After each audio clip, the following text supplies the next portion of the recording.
ಸ್ಥೂಲ ಸೂಕ್ಷ್ಮ ಕಾರಣ ದೇಹಗಳು ಮೂಲ ಪ್ರಮಾಣಗಳು ನಿಂತವು ಮಗಳೇ.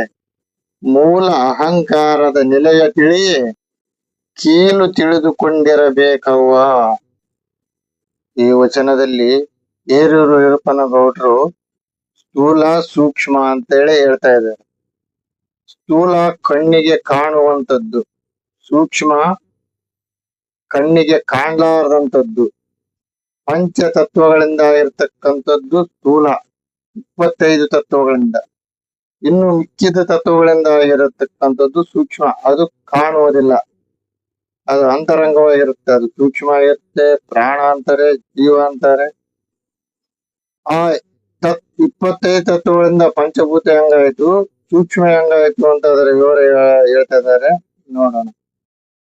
ವಾಕು, ಪಾದ, ಪಾಣಿ, ಗುದ, ಗುಹ್ಯ, ತ್ವಕ್ಕು, ನೇತ್ರ, ಜುಂಹ, ಶ್ರೋತ್ರ, ಪ್ರಾಣ, ವ್ಯಾನ, ಉದಾನ, ಸಮಾನ, ಪ್ರಾಣ, ಅಪಾನ, ರೂಪ, ರಸ, ಗಂಧ, ಶಬ್ದ, ಸ್ಪರ್ಶ, ಚಿತ್ತ, ಮನ, ಬುದ್ಧಿ, ಅಹಂಕಾರ, ಜ್ಞಾತು. ಇವು 25 ತತ್ವಗಳಿಂದ ಇರತಕ್ಕಂಥದ್ದು ಸ್ಥೂಲ ಶರೀರ. ಇನ್ನು ಸೂಕ್ಷ್ಮ ಶರೀರ ನೋಡೋಣ. ಧರ್ಮೇಂದ್ರಿಯಗಳೈದು, ಕರ್ಮೇಂದ್ರಿಯಗಳೈದು, ಪಂಚೇಂದ್ರಿಯಗಳೈದು, ಮನ, ಬುದ್ಧಿ, ಇವು ಸೇರಿ ಸೂಕ್ಷ್ಮ ಶರೀರವಾಯಿತು. ಅಂದ್ರೆ ಪ್ರಾಣವಾಯಿತು ಅಂತ, ಚಲನವಲನ ಆಯಿತು. ಸ್ಥೂಲನಿಗೆ ಚಲನವಲನ ಇಲ್ಲ, ಅದು ಸೂಕ್ಷ್ಮನಿಗೆ ಮಾತ್ರ ಚಲನವಲನ ಇರೋದು.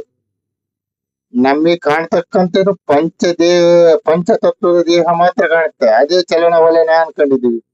ಅದರಿಂದ ಚಲನವಲನ ಆಗಲ್ಲ, ಪ್ರಾಣದಿಂದ ಮಾತ್ರ ಚಲನವಲನ ಆಗೋದು. ಪಂಚಭೂತದ ದೇಹವೇ ನಾವು ಅನ್ಕೊಂಬಿಟ್ಟಿದೀವಿ, ಅದು ನಾವಲ್ಲ, ಸೂಕ್ಷ್ಮನೇ ನಾವು. ಅದನ್ನೇ ಗುರುಗಳು ಏರೂರು ಈರಪ್ಪನಗೌಡರು ಅದರನ್ನೇ ಹೇಳ್ತಾ ಇರೋದು, ಸೂಕ್ಷ್ಮದ ಬಗ್ಗೆನೇ ಹೇಳ್ತಾ ಇದ್ದಾರೆ, ಪಂಚಭೂತದ್ದಲ್ಲ.